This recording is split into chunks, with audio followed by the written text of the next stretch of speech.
Yo te pregunto, hermano,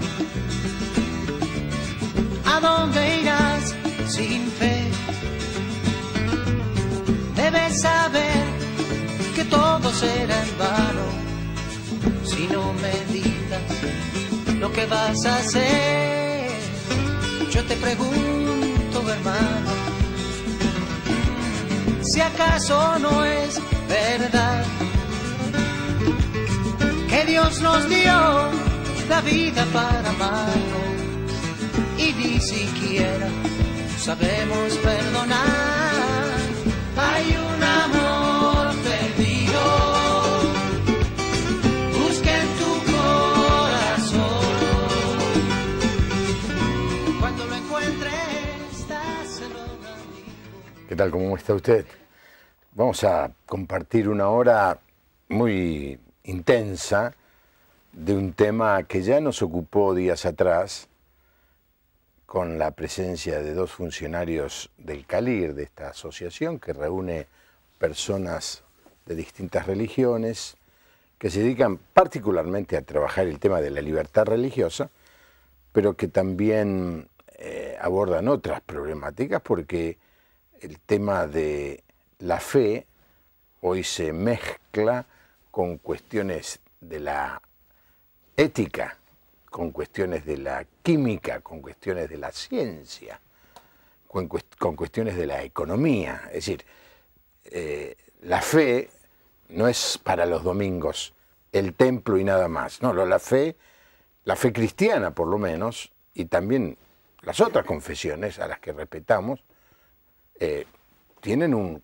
concepto, una cosmovisión mucho más grande que solo lo litúrgico. Y quedó pendiente en esa conversación con estos dos invitados poder escuchar también la opinión sobre estos temas y también rozar seguramente tangencialmente este proyecto de Código Civil renovado que se está conversando mucho en el Congreso de la Nación. Mi invitado en esta noche es Gabriel Ballerini, pastor bautista, profesor del Seminario Internacional Teológico Bautista, y por supuesto, como todos los que vienen, son amigos míos. ¿Qué tal, Gabriel? Un gusto, Juan Pablo, estar hoy acá. Contame por qué te metiste en la bioética. La verdad que es un tema que me gustó mucho desde el comienzo. Había una necesidad de poder levantar los valores que hacen a la vida por sobre la sociedad. Y es un tema que en realidad empecé en cuarto año del secundario. Me acuerdo que una vuelta vinieron unos médicos a dar una charla, a hablar del aborto. Médicos católicos, y ver las imágenes, ver lo que contaban, me impactó tremendamente. Yo estaba en cuarto año del secundario. Y uno de esos médicos contó el testimonio de que tenía 6 hijos, pero que entre una de esas charlas en el secundario le tocó hablar con una chica en cuarto año del secundario que pidió hablar en forma separada con él. Y le cuenta que estaba embarazada y sus padres todavía no sabían. Y estaba pasándosele por la cabeza la posibilidad de abortar. Este médico, creyente, habló con la chica. La chica sinceramente le dijo, mis padres cuando se enteran me matan, se me cortan mis sueños, se me corta mi proyección. Le dio una serie de argumentos por los cuales poder abortar. Y este médico la desafía a que se juegue por la vida, que no aborte y que en el caso de tenerlo, si no lo quiere, lo den a adopción. Y él estaba dispuesto a adoptar a ese bebé. Esto pasó. Y hoy esta nena que nació es su 7ª hija, hoy tiene 20 años. Y fue un testimonio muy fuerte. Yo sigo en contacto con ese médico, es el presidente de la Sociedad de Ética y Moral Médica hoy, ¿no? Uh-huh. Y a partir de allí fue mi inserción en el campo de la bioética. Perdóname, vos estás en cuarto año, tendrías 16 años, eso fue hace 20 años, tenés 36 años. No, perdóname. 40. 43. 43, sí, 43, sí. Claro, pasar un poquito más de 20. Sí. Pero qué emocionante, ¿no? Sí, muy fuerte. Muy fuerte. Te impresionó. Y cuando terminaste el secundario, entraste en la universidad a estudiar este tema. Hay una maestría en la UCA UCA es la Universidad Católica Argentina. Sí. Que, digamos, enseña bioética desde un punto de vista, desde una cosmovisión cristiana, desde una antropología bíblica, y eso le da una solvencia diferente a hacer bioética desde un punto de vista secular, digamos. Bioética es una materia de grado en cualquier universidad que haga medicina o bioquímica. Hoy se habla de bioderecho, algunas universidades en la carrera de derecho también tienen un área así, pero me interesó la UCA en el sentido de decir es lo más cerca que nosotros como evangélicos tenemos a poder abordar la disciplina, pero dentro de una cosmovisión cristiana y desde una antropología bíblica. Claro, porque hace unos días atrás tuvimos un programa que desgraciadamente no fue feliz la transmisión, pero que después lo repetimos con Ricardo Rodríguez de Chile, y el tema que salió en la conversación fue la confrontación de las dos cosmovisiones, ¿no? La cosmovisión cristiana, bíblica. Cuando decimos bíblica significa una cosmovisión que surge de la Biblia, de lo que nosotros creemos, que es la palabra de Dios. Y la otra cosmovisión, la cosmovisión del mundo que nos rodea, secular, humanista, digamos, la cosmovisión de Tinelli, la cosmovisión de todo este movimiento por los derechos y las libertades individuales. Son dos miradas, ¿no?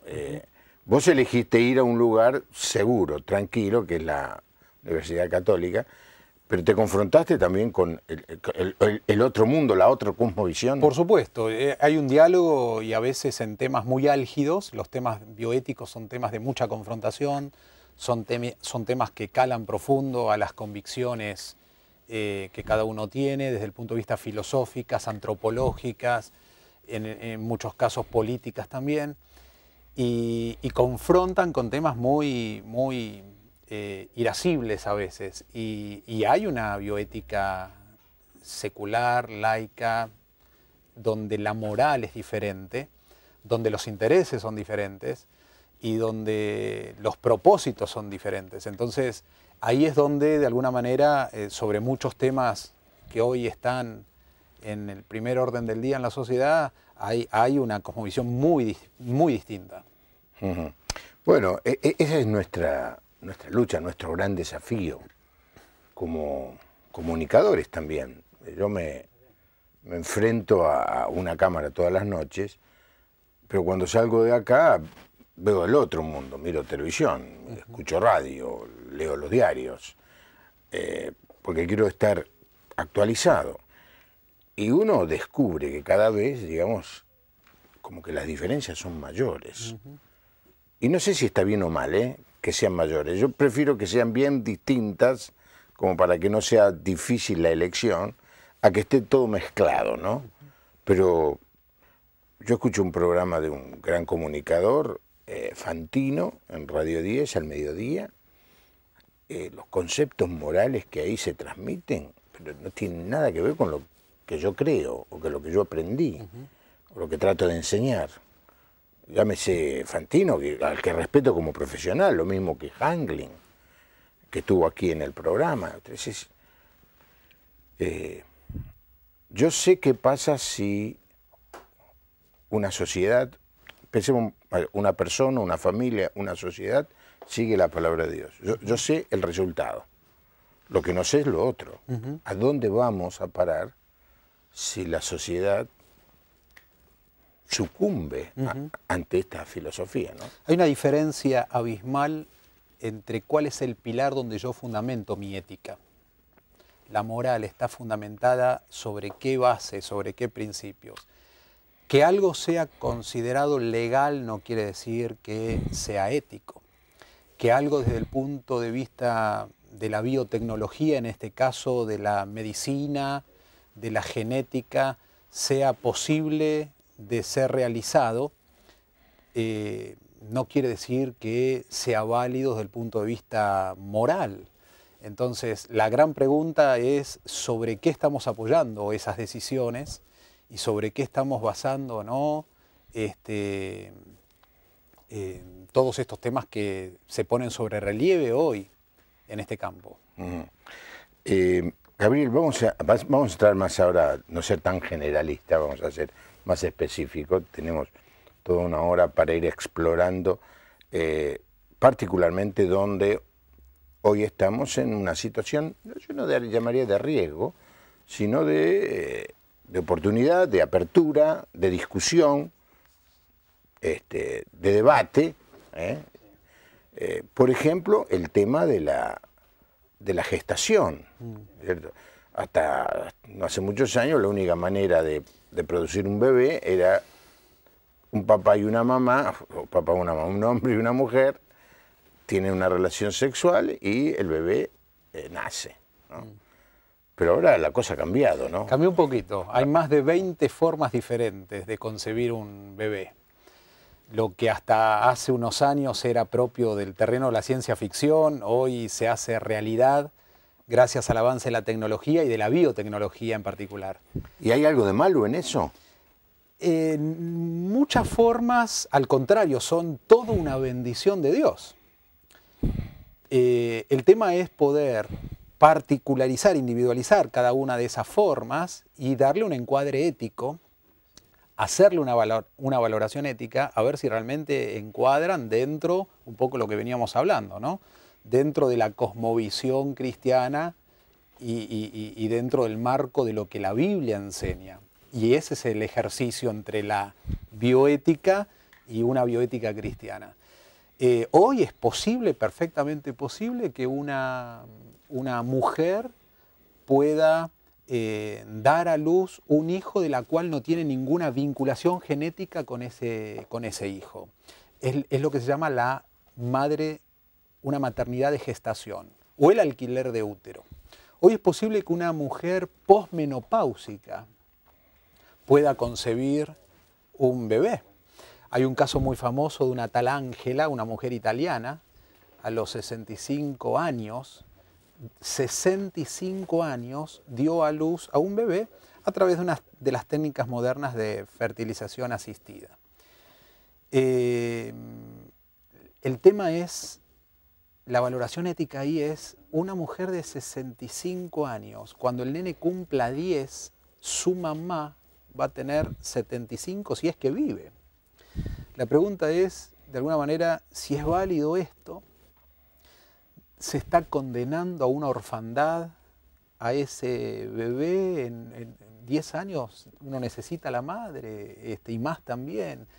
Y bueno, esos son los temas que se plantean en la ética. Hoy es posible que una mujer pueda dar a luz a través de un esposo fallecido. Acá en la Argentina hace poquito tuvimos el caso de una mujer que se divorció y dio a luz un hijo con semen de su esposo congelado, y su esposo no estaba de acuerdo en tener ese bebé.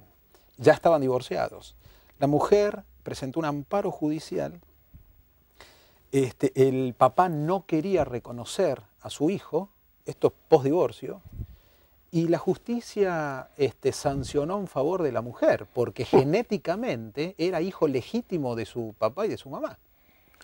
Y esos son los temas que hoy estamos desafiados a poder enfrentarlos como sociedad, y dentro de todo eso también los pastores. Es como que hay una necesidad en la pastoral y en el liderazgo de la iglesia a informarse sobre estos temas. Llegan motivos de consulta permanente en la iglesia, uno en la oficina pastoral, uno está permanentemente expuesto a estos temas modernos que representan una oportunidad fantástica para meternos en lo que está pasando hoy en todo este terreno tecnológico. Sí, claro, lo que pasa es que los pastores hemos sido entrenados para hacer ciertas cosas, pero no para hacer todo. Entonces viene alguien y te dice, mire, una persona, por ejemplo, una persona soltera que no tiene evidentemente aspiraciones de casarse, o no tiene, no aspiraciones, aspiraciones tiene, posibilidades de casarse, porque no tiene un compañero. Y dice, quiero ser mamá. No, bueno, no podés. No, no, sí, voy a un instituto, ¿qué se dice? ¿Inyectan? No, ¿cuál sería la palabra? Es la fertilización asistida, hay varias formas Sí. incluso de todo eso. Bueno, pero ¿de quién? No, qué sé yo, de alguien, de algún rubio, de algún tipo lindo, quiero tener un hijo lindo. Sí. ¿Y qué le decimos? ¿Está bien o está mal? Estoy luchando por la vida, estoy en favor de la vida, quiero tener una familia, quiero poder darle todo mi amor a un ser que nazca de mi vientre. Es difícil decirle que no, Totalmente. por lo menos para mí. Y uno va entrando, estamos entrando Sí, de a sí. poquito en terreno. Ahí hay que hacer una gran separación, ¿no? Llamamos la inseminación artificial a la técnica de poder inseminar. Esa es la palabra que no me salía. Inseminar. Sí. Es decir, depositar en el aparato reproductor femenino sin que haya copulación espermatozoides en el interior de la mujer. En distintas zonas, puede ser en el útero, en el extremo distal, en el tercio distal de las trompas de falopio, en el fondo del cervix, en distintos lugares. Pero es decir, se depositan espermatozoides sin que medie sin que haya copulación en el interior de la mujer. Esa es una manera de hacerlo. Esa técnica se divide en dos. Ese semen puede ser de su compañero o cónyuge, y eso dentro del marco del matrimonio no habría, en términos generales, ningún inconveniente. Al contrario, hay muchas parejas, hay muchos matrimonios que tienen cierto nivel de esterilidad y someterse a un tratamiento médico en este sentido, que haya una fertilidad asistida, es una gran bendición poder llegar a concebir y vencer este nivel de esterilidad a través del avance de las ciencias. Es una bendición. Ahora, una gran diferencia es la inseminación artificial a través de donante anónimo. Ahí estamos hablando de mujeres que pueden ser solteras, viudas, divorciadas o una pareja lésbica que desea la maternidad de un donante anónimo. Ese es otro tema que también merece su valoración ética. Pero vamos a complejizar un poquito más la cosa. ¿Hay más? Hay más. Ay, ay, ay. Ese semen puede ser un semen fresco o puede ser proveniente de un semen congelado, ¿no? Y eso hace la cosa un poco más compleja todavía. Y si lo queremos complejizar un poquito más, de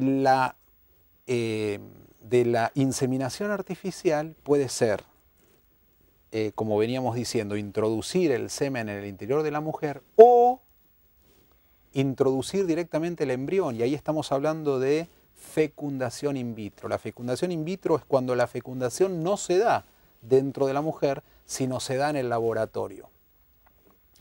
Y eso nos presenta un panorama mucho más amplio, que es muy interesante poder definir un poquito esa técnica, y el gran tema allí es el tema de los embriones sobrantes. ¿Qué hacemos ahí con los embriones sobrantes? Porque lógicamente cuando los médicos juntan el espermatozoide con los óvulos, no hacen uno y uno. En un caso de una pareja, hacen varios, 10, 20, no sé qué número tendrán. Usan uno y guardan el resto. Correcto, ese es el punto. Es decir, en la técnica que se usa la fecundación in vitro, que es una técnica que hoy es viable perfectamente desde el punto de vista médico, se hacen varios embriones, ¿sí? Y hay estadísticas que ante la siembra de un embrión, nunca se siembra un embrión, siempre se siembran varios, porque se sabe por estadística que varios embriones no logran lo que se llama la nidación, es decir, poder introducirse en el interior del endometrio y ese embrión se pierde en forma natural, lo que uno llama aborto espontáneo, natural. In vitro lo que se hace es que varios óvulos sean fecundados por varios espermatozoides y lograr varios embriones. 3, 4 embriones se siembran en la mujer, pero hay un resto que se preservan. Eso es lo que se llama la criopreservación embrionaria. Un embrión puede ser perfectamente congelado a menos 197 grados centígrados, donde ese nivel de frío no daña al embrión, no hay malformaciones, no se dañan las células de ese embrión y perfectamente pueden en un momento ulterior descongelarse e implantarse en la mujer. No es una técnica que tenga cuestionamiento ético porque le permitiría a esa mamá o a esos papás que quieren en un futuro volver a tener otro hijo, no tener la necesidad de ser sometida a la mujer a otra nueva laparoscopía, que es otra nueva forma invasiva. En ese sentido no habría problemas. ¿Cuál es el problema ético? El problema ético es cuando esa pareja no decide implantarse la totalidad de embriones que se han producido in vitro. Y la primera solución que hay frente a eso es el congelamiento de embriones, es decir, y derivar esos embriones a un banco de embriones, un banco embrionario. Hoy hay países en el primer mundo que no saben qué hacer con todos los embriones que están congelados y que sus padres ya han decidido no utilizarlos. Es lo que se llama embriones sobrantes. Por poner un dato nada más, en España hay más de 50.000 embriones congelados que sus padres desistieron de implantarlos y no saben qué hacer. Y hay proyectos de ley en el Parlamento español para, así como se hace una empresa con los archivos que dure 5 años, 10 años, bueno, al fin de 10 años poder desestimarlos. Y eso es un gran problema ético. Claro, la pregunta es, ¿el espermatozoide inseminó, digo bien, al óvulo? ¿Fecundó? Fecundó. Fecundó. Los cristianos creemos que allí es el comienzo de la vida. Claro. Lo congelamos casi a 0 grados Fahrenheit. 197, menos 197 grados centígrados. Claro, ¿cuál es 0 grados? 273. 273, claro.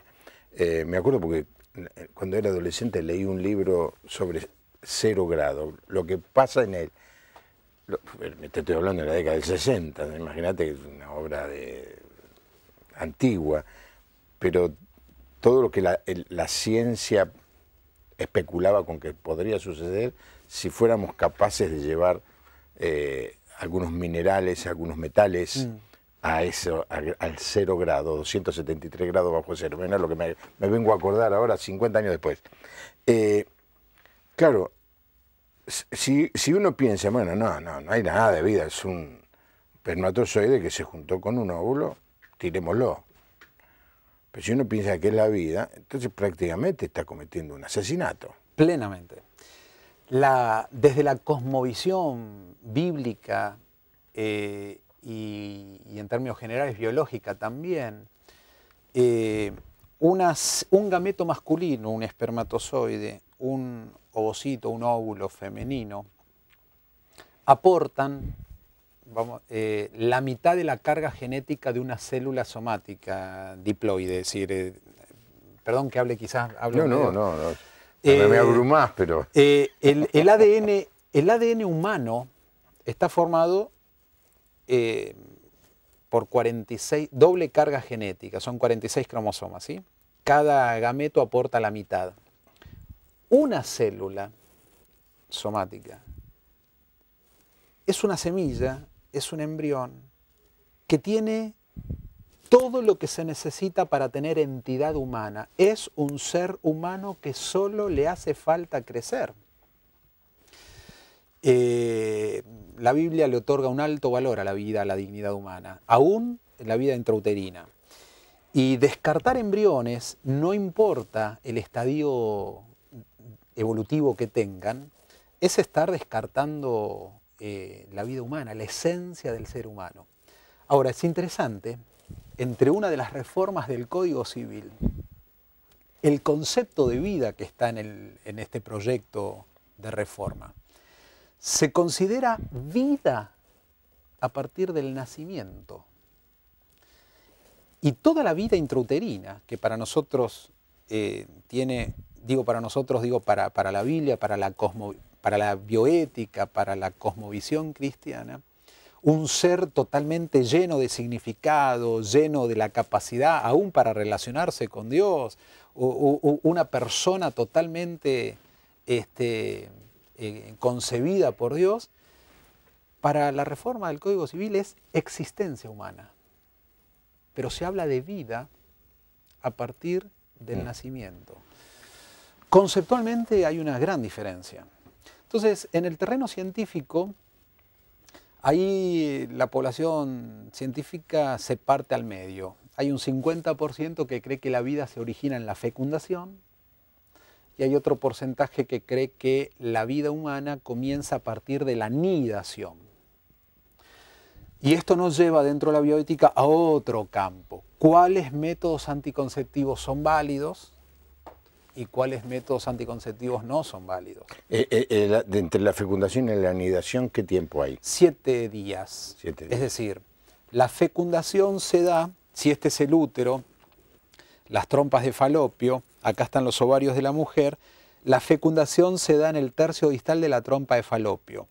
Dentro del interior de las trompas de falopio hay cilias, hay pelitos que ayudan a que ese embrión ya formado aquí y que ya empieza en pocas horas a multiplicarse y convertirse en lo que se llama estado de mórula, ese embrión tarda aproximadamente 7 días en poder llegar al interior del útero y lograr un gran desafío, que es el gran desafío ahí para quedarse tranquilo y decir, exacto, la implantación, meterse en el interior del endometrio, y ahí hay todo un proceso y hay barreras y hay una serie de cuestiones ahí desde el punto de vista médico, pero si logra implantarse bien, uno puede ver que hay un embrión ahí viable. Ahora, recién Gabriel decía, 50% dice que es en la fecundación y 50%, el otro 50%. El otro 50% sí, más o menos, dice que la vida comienza cuando se implanta. Para el caso, digamos, yo no voy a discutir eso. Hay otros que dicen, y van más allá, y hay otros que son mucho más liberales y dicen no, ni siquiera en la implantación. Hay otros que esperan que el sistema nervioso esté formado. O sea que ahí estamos yendo a un estadio de gestación mucho más avanzado y uno dice no, tiene que estar el sistema nervioso desarrollado para que haya vida humana. Nos lleva a un terreno de discusión que va más allá de toda imaginación. El punto sustancial es decir, una célula, un óvulo fecundado, es un embrión que tiene toda la potencialidad y es un ser humano que le hace falta desarrollo. Todo esto nos produce una tremenda conmoción, porque es como que estamos metiéndonos, los seres humanos estoy hablando, en el sentido general, nos estamos metiendo en un terreno que no sabemos qué hay después. Es decir, ahora lo que uno piensa, bueno, lo que se está tratando es de ayudar a las personas que no tienen posibilidad de tener hijos a tener hijos. La cosa empieza por ahí, todos aplaudimos esa posibilidad. Pero con los avances que se están haciendo en el manejo del ADN, con el tiempo, ¿por qué no especular con que empecemos a manipular el ADN de los embriones? Hay una película, creo que se llama Brasil, la película, donde hay una gran producción de bebés todos iguales, preparados para hacer todos lo mismo, limitados. Es decir, algo así, una fábrica de imbéciles que nacen y viven para producir algo, pero no piensan, no sienten, no viven, no consumen nada. Es una parodia, una película que tiene ya 30 años por lo menos. A mí me impresionó, porque uno dice, en esa época decía, ¿a dónde vamos a llegar? Bueno, estamos llegando. Y la gran pregunta es, ¿quién se siente tan omnipotente, tan sabio, como para meter la mano en eso sin conocer el futuro? Es decir, es muy serio esto. Estamos llegando a ser casi de Dios. Y el hombre es hombre. Nunca fue Dios, nunca va a ser Dios. El avance de la ciencia hoy permite cosas que antes, interpretadas como milagros, la intervención poderosa de la mano de Dios, hoy muchos de esos milagros son viables desde el punto de vista tecnológico. Y me refiero a la esterilidad, por ejemplo. Me refiero a la esterilidad de una mujer anciana. ¿Cuántas historias bíblicas de mujeres estériles, longevas, ancianas, pudieron dar a luz? Me acuerdo de la madre de Sansón, Sara, la madre de Juan el Bautista, Ana, mismo Jacob con Raquel. ¿Cuántas mujeres lloraron en la presencia de Dios pidiendo poder dar a luz? Y muchos de esos embarazos fueron consecuencia de la intervención de la poderosa mano de Dios sobre sus vidas. Hoy, gran parte de esa infertilidad y esterilidad de la mujer se logran embarazos a través del avance tecnológico. De alguna manera, este hombre alejado de Dios, de alguna manera intenta poder suplir, ¿verdad? Y ponerse en posición de Dios. Pero digamos, jamás va a poder completar ese nivel porque... No sabemos lo que estamos haciendo. Tal cual.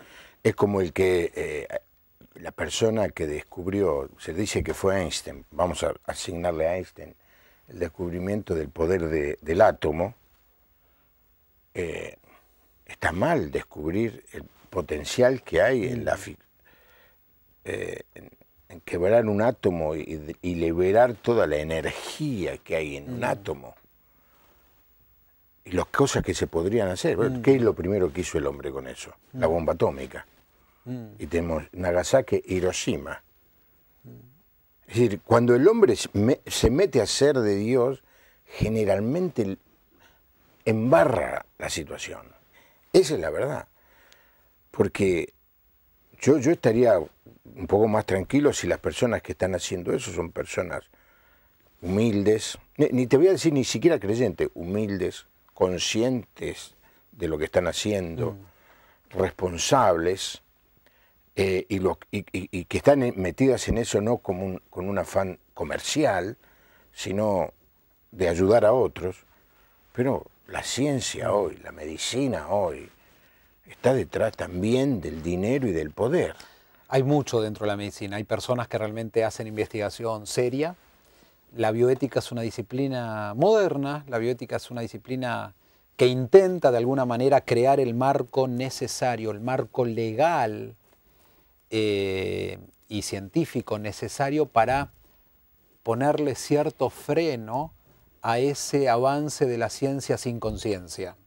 La bioética es la contraparte, es decir, por un lado, no trata de caer en posiciones fundamentalistas o restrictivas, pero tampoco caer en posiciones tan intransigentes que realmente no logren la contrapartida necesaria a este afán del hombre de querer avanzar sin ningún valor y sin ningún sentido ético.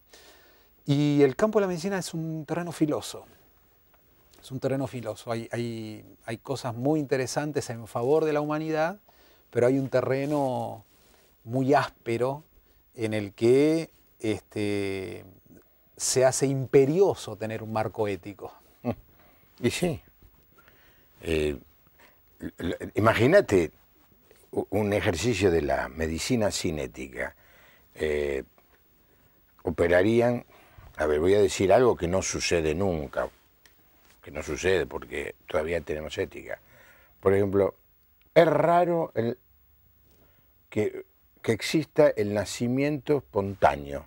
Son todas cesáreas. Países, zonas del país donde son todas cesáreas. ¿Cómo puede ser? ¿Qué pasa con las mujeres de esta zona?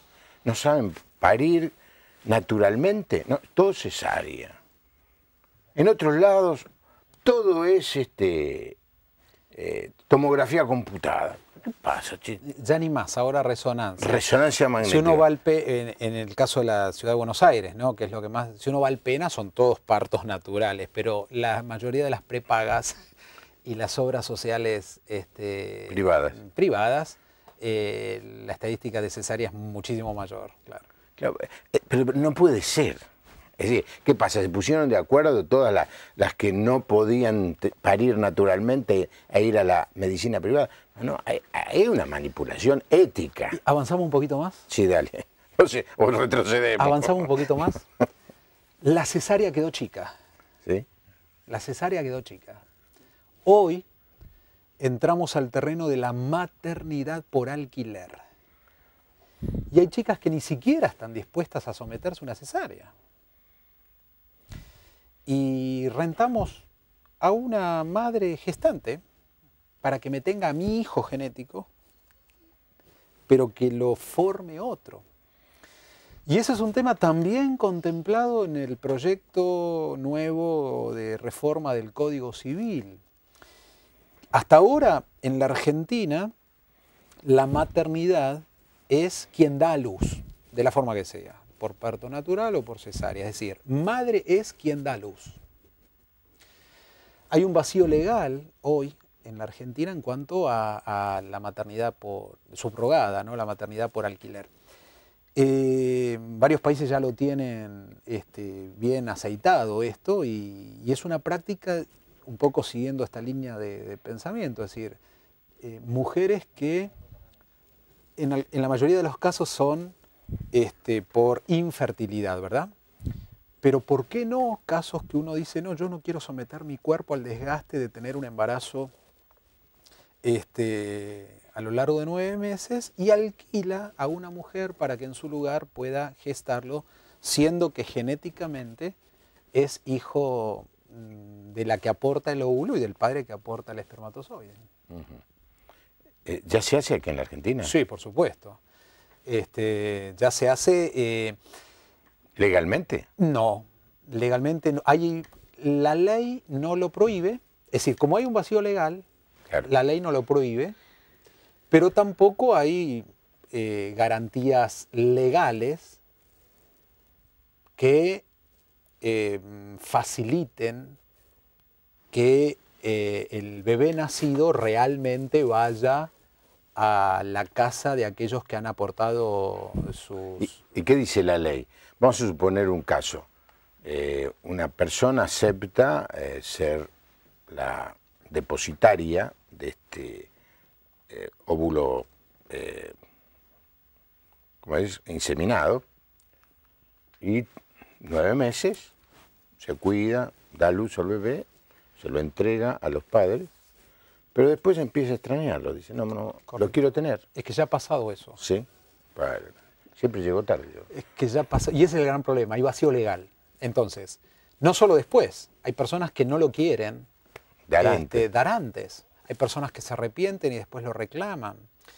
Genéticamente es hijo, una prueba de ADN va a certificar que es hijo de las personas que aportaron pero sí, el tema es cuando lo entregaron, ¿no? Es un tema muy complejo donde hay vacío legal. Entonces, muchas parejas que tienen los recursos necesarios van al exterior a hacer estas prácticas.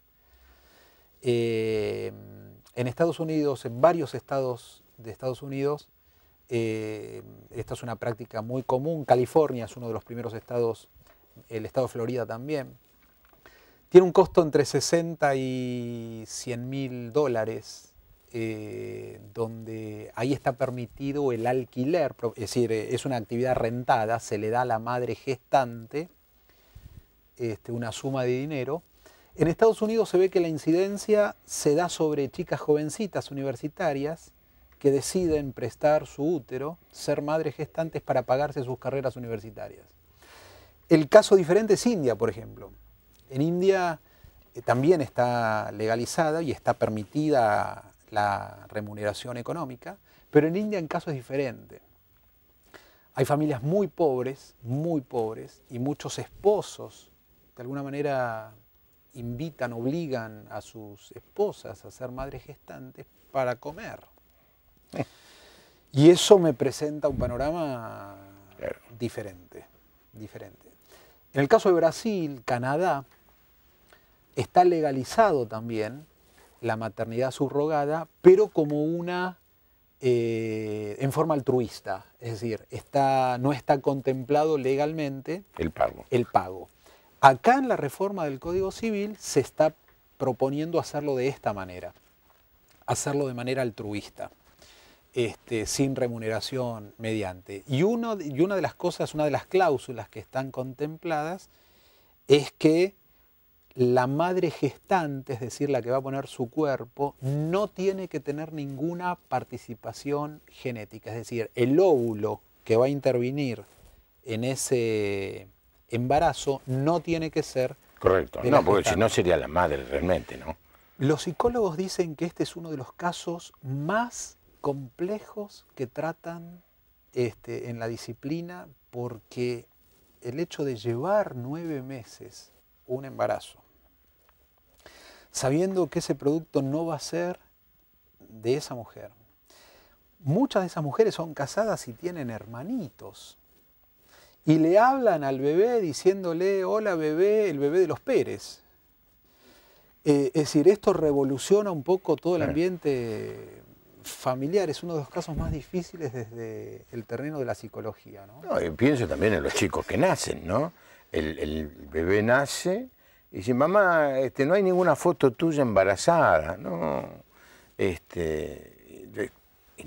Y si se entera, es decir, los conflictos que se abren es increíble. Bueno, ya me asustaste demasiado, para una noche das mucho. Ahora quiero preguntarte, fuiste muy cuidadoso, Gabriel, en no decir esto está bien o esto está mal. Presentaste las opciones, mostraste las dificultades éticas, pero la gente está esperando que digas, esto se puede hacer y esto no se puede hacer. Esto es de acuerdo a la voluntad de Dios y de acuerdo a la voluntad de Dios.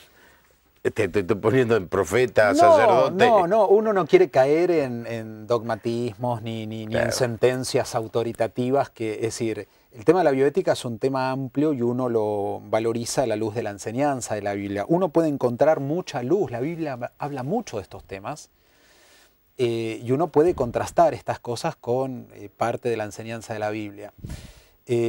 Un tema fuerte es la donación.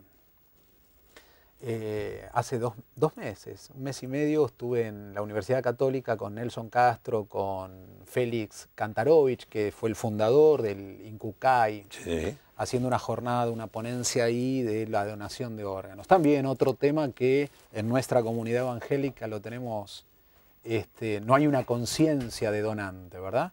Ahora, donar un órgano, donar sangre, no es lo mismo que donar semen. De alguna manera, cuando uno dona semen, uno está donando parte de sí, uno está donando esa semilla por la cual va a poder reproducirse en la vida de otros. Entonces ahí hay una valoración distinta. No es lo mismo hablar de una donación de órganos, tejido o sangre, hablar de una donación de semen. Entonces, muchas de estas técnicas que caen en la necesidad de incorporar semen de un donante, en muchos de los casos anónimo, nos presenta una valoración ética. Muchas parejas homosexuales caen en técnicas de inseminación artificial con donación de gametos anónimos. Florencia de la B, Ricardo Ford, algunas celebridades del país, donde son matrimonios homosexuales y quieren tener hijos, pero dentro de este marco. Bueno, ahí hay una pregunta, ¿no?, que uno puede levantarse. Si es válido en este sentido para la crianza de ese niño, en el caso de dos mamás, de dos papás, uno de alguna manera lo está condenando a la orfandad de un padre o de una madre, cuando uno sabe que es necesario, ¿verdad?, la presencia de ambos roles dentro de la casa. Es decir, son preguntas que uno levanta. Otra de las preguntas que uno puede hacerse en forma categórica es en cuanto a la forma también y al cómo. Poder llegar a un embarazo dentro del marco del matrimonio es una bendición de Dios. Es una bendición de Dios. El hecho de que llegar a ese embarazo sea necesario usar embriones congelados no representa un inconveniente ético. Yo conozco, y de hecho me consultan varios matrimonios, me llegan consultas, la última que tuve de un matrimonio de Tierra del Fuego, del sur, que estaban por visitar a uno de estos centros de fertilización asistida y tenían preguntas al respecto. Y el tema es es poder darle un marco ético a ese tratamiento. ¿Y cuál es? Yo les decía, el gran tema acá es que ustedes estén dispuestos a implantarse la totalidad de los embriones que se forman. Si eso ustedes lo garantizan, no hay ningún problema, es una bendición. Ahora, ustedes tienen que charlar con el laboratorio o el centro médico por el cual, son todos privados en general, los asisten, y decirles, muchachos, en la técnica que hagan, no formen más de tantos embriones que nosotros estamos dispuestos a implantar. Y eso es viable tecnológicamente. Y creo que pasa por ahí. En el caso del congelamiento de embriones, eso tiene un costo anual. Entonces estamos hablando de matrimonios que, aparte de querer ser papás, tienen que tener, por lo menos hoy, los recursos necesarios para poder enfrentar ese costo, ¿verdad? Bueno, hay un montón de temas allí. El gran desafío es darle ese marco ético y saber que dentro de ese marco muchos de los avances de la ciencia son toda una bendición de Dios en este tiempo. Sí, son una bendición de Dios y hay que tener mucho cuidado, mucho cuidado. Una de las cosas que más le preguntan a los pastores es ¿cómo saber cuál es la voluntad de Dios? Vos sos pastor, ¿cierto? La gente viene y te dice, no sé qué carrera seguir, o cuál es la voluntad de Dios en cuanto a qué carrera debo seguir, o con quién me tengo que casar. Y yo creo que el cristiano lo que tiene que decir, por sobre sus deseos, sus anhelos, sus sueños, sus proyectos, lo mejor que le puede pasar a un cristiano es hacer la voluntad de Dios. Y la voluntad de Dios, dice allí en Romanos capítulo 12, es agradable y perfecta. Entonces lo que yo digo a alguien que está en esta duda, no es una duda simple, es una duda que ofrece muchas variantes, muchas posibilidades, es un espectro de decisiones que uno tiene que tomar, de elecciones que uno tiene que hacer. Hacer que sea esa elección con una actitud humilde, sometida a buscar la voluntad de Dios. No voy a hacer mi voluntad sino la tuya, lo dijo Jesús. En el Padre Nuestro, la oración que el Señor Jesús enseñó a sus discípulos, que está allí en Mateo capítulo 6, en medio del Sermón del Monte, una de las frases es que tu voluntad sea hecha aquí en la tierra como se hace en el cielo. A la gran pregunta, ¿cuál es la voluntad de Dios? Ahí no sé. Yo he visto la voluntad de Dios en mi vida, en particular en situaciones, claramente, y otras veces he tenido que discutir, bucear hasta descubrirla, ¿no? Y entonces el consejo pastoral que yo quiero darles, primero de todo, sea capaz de decir, Señor, por encima de todo lo que yo deseo, yo quiero hacer tu voluntad. Segundo, ayúdame a descubrir cuál es tu voluntad. Y creo que el mejor recurso para descubrir cuál es la voluntad es dejarse hablar por Dios. Y Dios nos habla a través de su palabra. Y usted me dice, bueno, pero ¿qué texto tengo que, qué pasaje tengo que leer para saber si me puedo hacer una fecundación in vitro? No tengo la menor idea. Pero ¿sabe qué? La palabra de Dios es viva y eficaz. ¿Qué significa eso? Es que nos habla de manera sorprendente, contestando nuestras preguntas más íntimas y secretas, y lo hace con una claridad y una contundencia que nos sorprende. Yo he escuchado gente que viene y me dice, mirá, leí y me lee un texto que para mí no tiene nada que ver, que no dice nada con respecto a lo que él se está preguntando, pero la persona ve en ese texto la respuesta a su pregunta. Y orar, ¿no? Orar, Señor, quiero conocer tu voluntad, quiero conocer tu voluntad. Y leer, y leer. Gástese un buen rato en leer todos los días, todos los días. El domingo prediqué sobre el Salmo 1. Dicho sea de paso, puede escuchar este sermón en la web. A ver si podemos poner la web, hace mucho que no la pongo. Ahí está. www.lapuertaabierta.org. Hablé del Salmo 1. Y el Salmo 1 dice, lo que no hay que hacer, pero lo que sí hay que hacer. Yo le voy a referir ahora a lo que hay que hacer. Dice que es feliz aquel que disfruta de leer la palabra de Dios y en ella, en la palabra de Dios, medita, piensa, día y noche. Y mira lo que dice, será como un árbol. ¿Y qué cosa parecida es una mujer con el potencial de dar a luz que un árbol plantado junto a corriente de agua que da su fruto a su tiempo? En su tiempo. La segunda cosa dice, su hoja no cae, es decir, que va a tener la capacidad de cobijar a su fruto. Y después dice algo extraordinario, y todo lo que hace prosperará. Así que yo como pastor, después de escuchar, la gente dice, bueno, que me diga, yo quiero saber qué es lo que tengo que hacer. Escuché una hora el programa, quiero que me digan 1, 2 y 3. No, esto no hay que hacerlo. Y Gabriel es muy inteligente en esto, ¿no es cierto? Porque la gente viene a que vos le respondas la pregunta, ¿no? Vos lo que tenés que decir, no, búsquela. Imposible responder la pregunta de todos.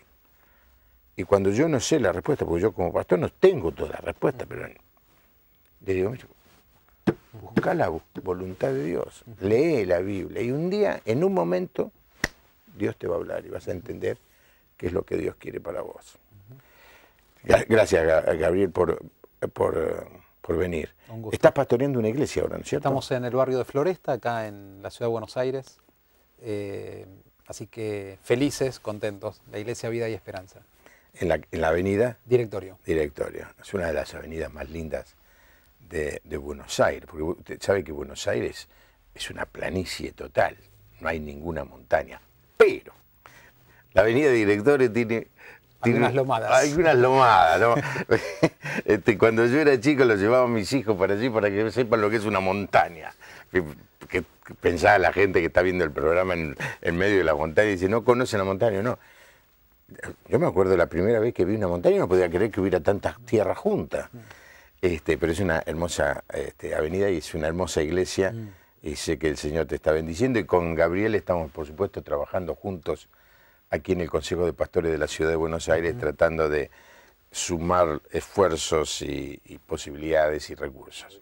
Bueno, espero que le haya gustado el programa y espero que le haya producido pensar. Se nos vienen momentos muy difíciles. Quisiéramos que los legisladores fueran personas que realmente se tomaran a pecho la posición que tienen, que frente a una discusión de este tipo estudiaran, investigaran, preguntaran, escucharan las distintas opiniones. Me temo que van a levantar la mano porque alguien les dice levanten la mano o baje la mano. Me temo que el Congreso no sea un Congreso. Voluntades compradas o manipuladas.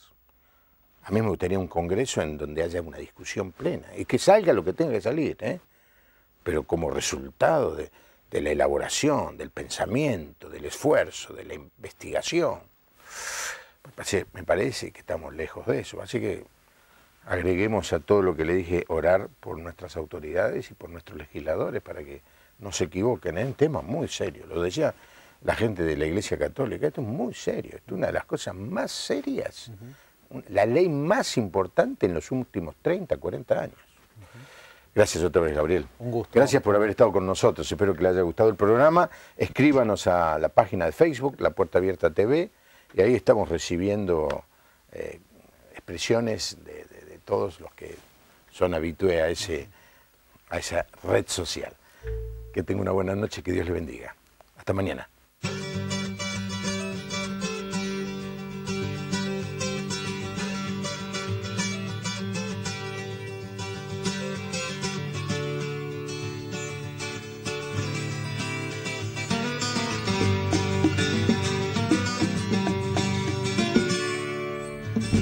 Yo te pregunto,